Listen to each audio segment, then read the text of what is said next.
ഒരു ടി വിയും ഞാനും എന്ന് പറയുന്നതായിരിക്കും നല്ലത്. ഈയിടെയായിട്ട് ഇങ്ങനെയുള്ള കൊനഷ്ട പിടിച്ചെന്ന് പറയുന്ന കാര്യങ്ങളില്ലേ, അങ്ങനെയുള്ളതിലൊക്കെ ഞാൻ പോയി ചാടുന്നുണ്ട്. ഇവിടുത്തെ പിന്നെ കേബിളല്ല, നമുക്ക് ഡിഷാണ്, എയർടെല്ലിൻ്റെയാണ്. അപ്പോൾ കഴിഞ്ഞ ദിവസം അത് നമ്മൾ റെഡിയാക്കിയതാണ്. അപ്പം കേബിൾ മാറണം, വെള്ളം കയറിയത് മോശമാണ് എന്നൊക്കെ പറഞ്ഞു. അപ്പം കുറച്ചൊക്കെ ചാനൽ നമ്മൾ കിട്ടും, എല്ലാം ഒന്നും ആരും കാണത്തില്ലല്ലോ. അപ്പോൾ നമ്മൾ കൂടുതലും കാണുന്ന ചാനൽ 2 നമുക്ക് കിട്ടുന്നുണ്ട്, ബാക്കിയുള്ളതൊക്കെയാണ് ഇല്ലാത്തത്. അപ്പം നമ്മളോർത്തോ അതിനനുസരിച്ചുള്ള പാക്കേജ് ഓക്കെ എന്ന് വിചാരിച്ച് ഞാൻ കഴിഞ്ഞ ദിവസം വിളിച്ചവരെ എയർടെല്ലുകാരെ വിളിച്ചിട്ട് അതിനനുസരിച്ചുള്ള പാക്കേജാക്കി 202 രൂപ പാക്കേജ്. അപ്പോൾ ഇന്ന് ഞാനത് ചാർജ് ചെയ്തു. ക്ലാസ് കഴിഞ്ഞ് വന്നിട്ടുണ്ടെങ്കിൽ ഞാനത് ചാർജ് ചെയ്തു. എനിക്ക് വാർത്ത കാണാതെ ഇരുന്നിട്ട് ഭയങ്കര ബുദ്ധിമുട്ടുണ്ട്. അങ്ങനെ ചാർജ് ചെയ്ത് കഴിഞ്ഞപ്പോൾ ഞാൻ ഏഷ്യാനെറ്റും ഈ വാർത്താ ചാനലും മാത്രമാണ് കൊടുത്തത്. ചാർജ് ചെയ്ത് കഴിഞ്ഞ പിന്നെ ഏഷ്യാനെറ്റ് കിട്ടുന്നില്ല. ആകെ ഈ ഒറ്റ ചാനലേ കിട്ടുന്നുള്ളൂ.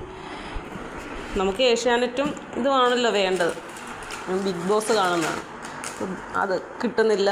അപ്പം ഞാൻ പിന്നെ അവരെ വിളിച്ചു കഴിഞ്ഞാൽ പറഞ്ഞു ഇത് ആക്റ്റീവാണ്, പക്ഷെ നമുക്ക് വന്നിരിക്കുന്ന പിന്നെ മെസ്സേജ് എന്ന് പറയുന്നത് നമ്മൾ ആ ഒരു പാക്കേജിൽ വന്നിട്ടില്ല എന്നുള്ളതാണ് പറഞ്ഞത്. നമ്മൾ ചാർജ് ചെയ്ത പാക്കേജിൽ ഈ ഏഷ്യാനെറ്റ് എന്ന് പറയുന്ന ചാനൽ വരുന്നില്ല എന്നാണ് അവർ മെസ്സേജ് തന്നിരിക്കുന്നത്. ഞാനിവരെ വിളിക്കുന്നു, ഇങ്ങനെയാണ് കാര്യം പറയുന്നു.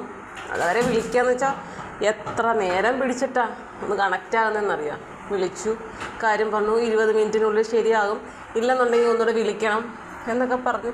ഞാൻ പറഞ്ഞു ശരി എന്ന് പറഞ്ഞു 20 മിനിറ്റ് ടി വിയൊക്കെ ഓൺ ചെയ്ത് വെച്ചു. അത് കഴിഞ്ഞ് പിന്നെ ഞാൻ എവിടെ, പിന്നെ 20 മിനിറ്റ് കഴിഞ്ഞിട്ടും അത് ശരിയാവുന്നില്ല.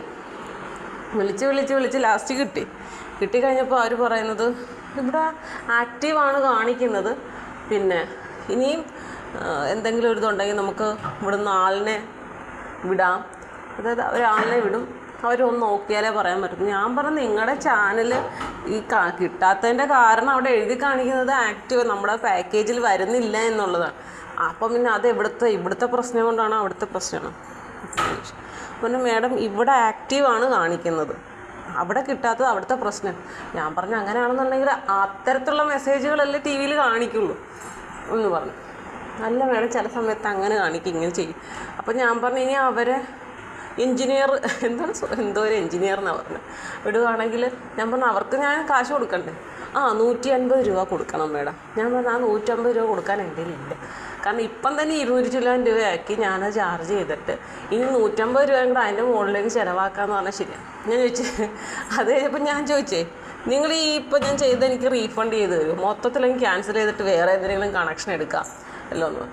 അത് റീചാർജിൻ്റെത് നമുക്ക് തിരിച്ച് ചെയ്യാനുള്ള റീഫണ്ട് ചെയ്യാനുള്ള ഇതില്ല എന്ന് പറഞ്ഞു. ഞാൻ പറഞ്ഞ ഇതാണിപ്പം നമുക്ക് വലിയൊരു കൊരഷ്ടായിപ്പോയി. ഇനിയിപ്പോൾ 150 രൂപ മുടക്കി അല്ല വിളിച്ചാലേ ഒരു ചാനൽ കിട്ടത്തുള്ളൂ, ഇല്ലെങ്കിൽ പിന്നെ ആ ചാനൽ കാണണ്ട എന്നുള്ള രീതിയിൽ തീരുമാനിക്കാം എന്നേ ഉള്ളൂ. ഏതായാലും 200 രൂപയ്ക്ക് ചാർജ് ചെയ്ത് അതിന് കിട്ടുന്ന ഒരു ചാനലുണ്ട്, അതും കണ്ടുകൊണ്ടിരിക്കാം എന്നത്. മേഡം ഒന്നുകൂടെ നോക്കട്ടെ, ഒരു 20 മിനിറ്റ് കൂടെ നോക്കൂ എന്നൊക്കെ പറഞ്ഞ് ഞാൻ വീണ്ടും ടി വി ഇതേ ഓൺ ചെയ്ത് വെച്ചിട്ടുണ്ട്. എന്താകുമോ എന്തോ. അല്ല, ചില സമയത്ത് നമുക്കിങ്ങനെയാണ്, നമ്മുടെ കയ്യിൽ നിന്ന് അനാവശ്യമായിട്ടുള്ള കാശുകൾ പൊക്കോളും. എവിടെ ഏത് വഴിക്കാണ് പണി വരുന്നതെന്ന് അറിയത്തില്ലെന്നൊക്കെ പറയുന്നത് കേട്ടില്ല ഓരോരുത്തർ. അത് വെറുതെ നമ്മളിരിക്കുമ്പോൾ നമ്മളൊരു കാര്യത്തിൽ ഇടപെടും, അതങ്ങനെയാവും. ഇപ്പം ഞാനോ 2-3 ദിവസമായി കട്ടായി കിടക്കുന്നു, കാരണം ഞാൻ ചാർജ് ചെയ്യാനൊരു മടിച്ചെന്ന് വെച്ചാൽ ഇവൾ ടി വി കാണുന്നുണ്ട് കുറച്ച്. അത് കൂടുതലായിട്ട് വന്ന് ഇവിടുത്തെ അമ്മയായിട്ടിരുന്ന് സീരിയൽ കാണും. അമ്മമാർക്കൊക്കെ ഈ സീരിയൽ ഭയങ്കര ഒരു വീക്ക്നെസ്സാണ്.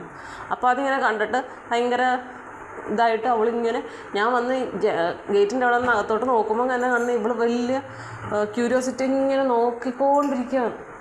അത്ര കേട്ടോ, കണ്ണൊക്കെ ഒരുമാതിരി വീങ്ങിയിരിക്കുന്ന പോലെയൊക്കെ എനിക്ക് തോന്നി, നോക്കി. അതുകൊണ്ടാണ് ഞാൻ ചാർജ് ചെയ്യണോ വേണ്ടയോ എന്നുള്ള ഡൗട്ടിലുണ്ടല്ലോ. അപ്പോൾ ഹസ്ബൻഡ് പറഞ്ഞ് ചാർജ് ചെയ്യുന്നോ? ഞാൻ പറഞ്ഞു കുറച്ച് ദിവസം കഴിയട്ടെ എന്ന് പറഞ്ഞു. അത് ചാർജ് ചെയ്യാനുള്ള ഇത് കാണിച്ചു കഴിഞ്ഞപ്പോൾ ഇവള് ഫോണിൽ പിടിക്കാൻ തുടങ്ങി.